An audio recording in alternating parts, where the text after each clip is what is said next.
but it all has consequences, and I think we are starting to see the consequences of. Billionaire investor Warren Buffett is warning about a major storm that's about to hit the U.S. real estate market. This $1.4 trillion debt-fueled tsunami has already started to impact the market as we speak. However, this is just the beginning of what Buffett calls the consequences of the real estate bubble. The real impact, he warns, is set to unfold in just a few months. Here's what Buffett had to say.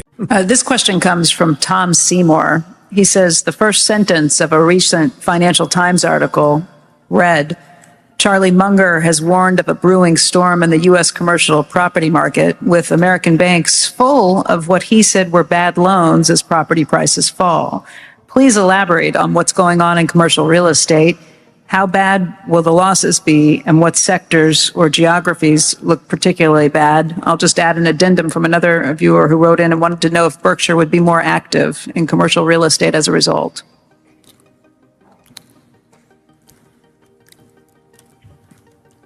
Well, Berkshire's never been very active in commercial real estate.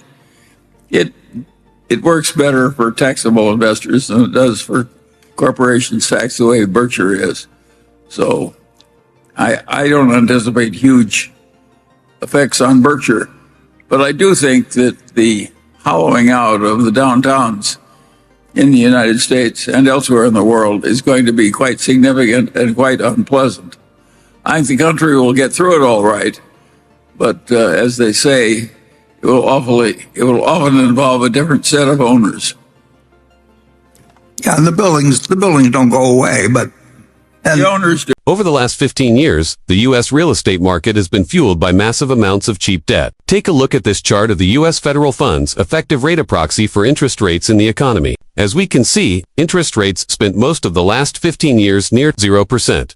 These low rates encouraged the use of enormous debt and pushed real estate values to sky-high levels. Imagine someone buying an office building in your hometown for a nice round number. Let's say it costs $1 million. The buyer likely doesn't have an extra $1 million sitting in the bank to purchase the building outright. Instead, they'll go to a bank and get a loan to fund most of the purchase.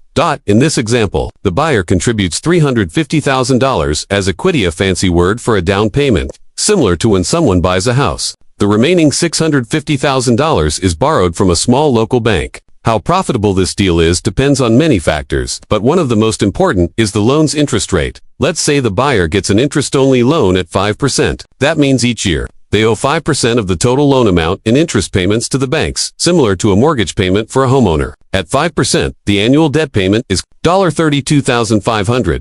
Whether the property can handle that debt payment depends on its net operating income, NOI, the rent it generates minus all ownership and management expenses. Suppose the office building generates $60,000 a year in net income. That's enough to comfortably cover the $32,500 debt payment.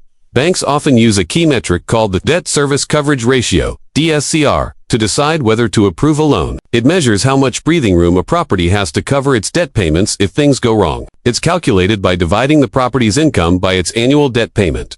In our example, $60,000 divided by $32,500 gives us a DSCR of about 1.85 times. Generally, banks like to see a DSCR above 1.2, so this property easily passes that test. The low interest rate makes this purchase very profitable for the buyer, even though most of it is funded with borrowed money. But now, let's see what happens when interest rates rise. When someone buys a house, they usually get a 30-year fixed-rate mortgage. That means their interest rate and monthly payments stay the same for the life of the loan. But commercial property buyers aren't that lucky. Their loans typically reset every 3 to 5 years based on current market rates. That might not sound like a big deal, but these rate resets can be devastating.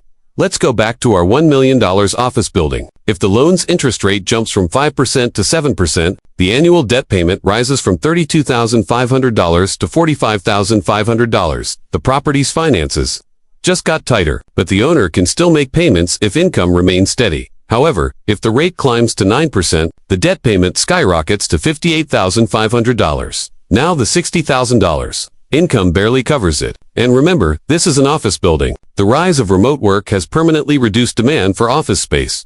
If the building's income drops from $60,000 to $40,000 due to vacancies and tenants not renewing leases, the owner is in serious trouble. The income no longer covers the debt payment. The property will likely face foreclosure. and the bank will repossess and resell it at a huge loss. As Warren Buffett famously said, the buildings don't go away, but the owners do. Here's Buffett explaining how the real estate market ended up in this dangerous position in the first place. Most people like to buy with non-recourse in real estate. And one time I asked Charlie, there was some real estate guy we were talking to, and how do they decide how much a building like this is worth?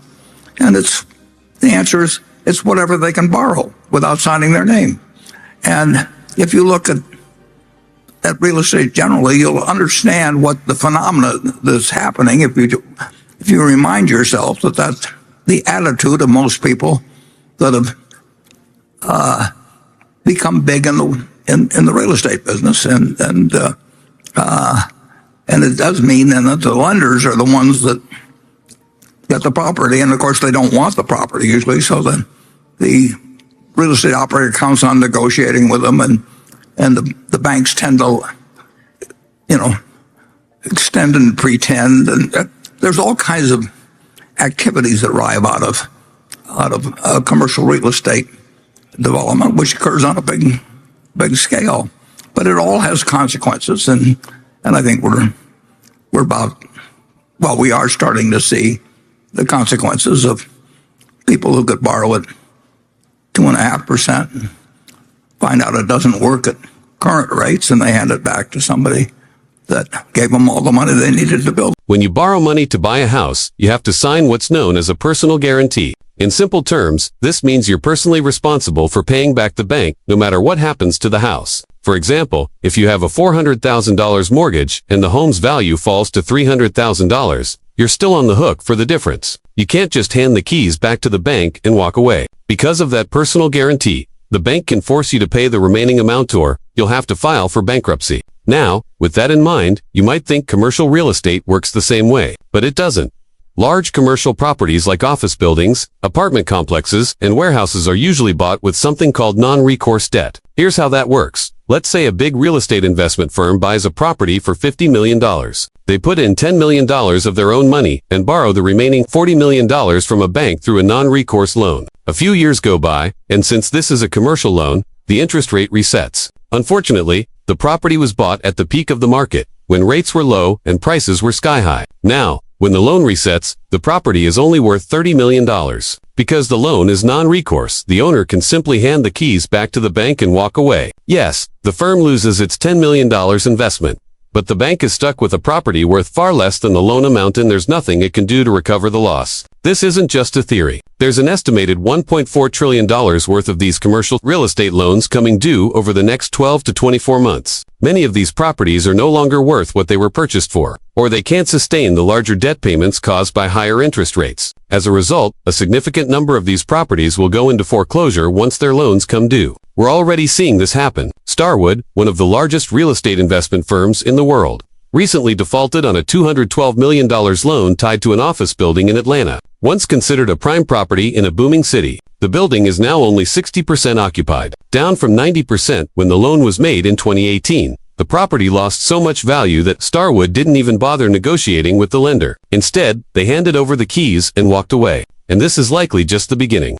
The ripple effects from these defaults will spread far beyond commercial real estate. You see, the American banking system is dominated by large banks collectively holding around $14 trillion in assets. Naturally, you might assume these big banks also dominate the real estate lending market. Surprisingly, that's not true. In reality, most commercial real estate loans are made by small regional and community banks, roughly 2/3 of them. That means it won't be Wall Street giants feeling the most pain from this crisis. It'll be small local banks holding the majority of these risky loans. Now, this doesn't mean you should rush to pull your money out of your community bank. Most of these banks will survive the storm, and even if a few fail, depositors are protected by FDIC insurance. The real fallout will be more subtle but still serious. These same small banks don't just lend for real estate. They also finance small and medium-sized businesses, the backbone of local economies. While big Wall Street banks focus on Fortune 500 companies, small banks serve everyday entrepreneurs, shop owners, and manufacturers in towns and cities across America. If these small banks take major losses on their commercial real estate loans,